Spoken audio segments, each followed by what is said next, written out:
கல்யாணம் நடக்கும், சுமங்கலியாக இருக்கலாம், குழந்தை பேர், இவ்வளோதானா அப்படின்னா இல்லைன்னு எங்கள் அம்மா பெரிய பட்டியல் போடுறான். 30 பாசம். பாவை நோன்பு இருக்கிறான். அவ பெரியாருடைய பிள்ளை, பெரியாழ்வார் பெற்றெடுத்த பெண் பிள்ளை, பெரியாழ்வார் பெற்றெடுத்தவர்.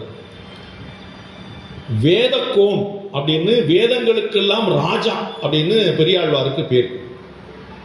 அவருடைய பிள்ளையா பிறந்தவர்.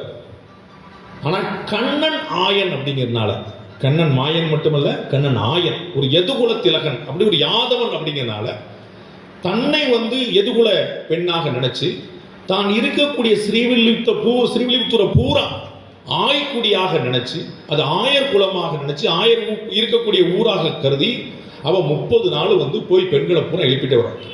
அதனால தான் ஆயர் குலமாக ஆண்டாள் கருதினால தான் பாட்டா பாடுறா, பாட்டா பாடுறா, பாட்டா பாடுறா. ஏற்ற களங்கள் எதிர்வொங்கி மீதளிப்ப மாற்றாதை பால் சொரியும் வள்ளல் பெரும்பசுக்கள்னு ஒரு பாட்டு.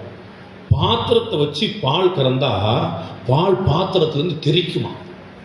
ஏற்ற களங்கள் எதிர்வொங்கி மீதளிப்பன், பாத்திரத்தை தெரிக்குமா பால். அப்படி பால் பீச்சின். பால் கறந்துருக்கீங்களா? பால் பார்த்துருக்கீங்களா?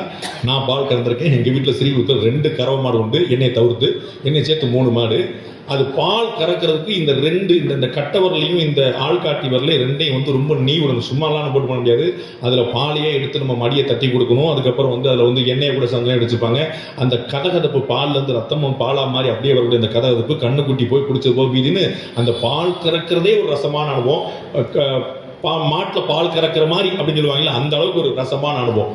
அப்போ ஊர் கூட அப்படி பால் கறந்து தான் இன்னைக்கு வரைக்கும் ஸ்ரீவில்லிபுத்தூர்ல பால்கோவான விசேஷமா இருக்கு.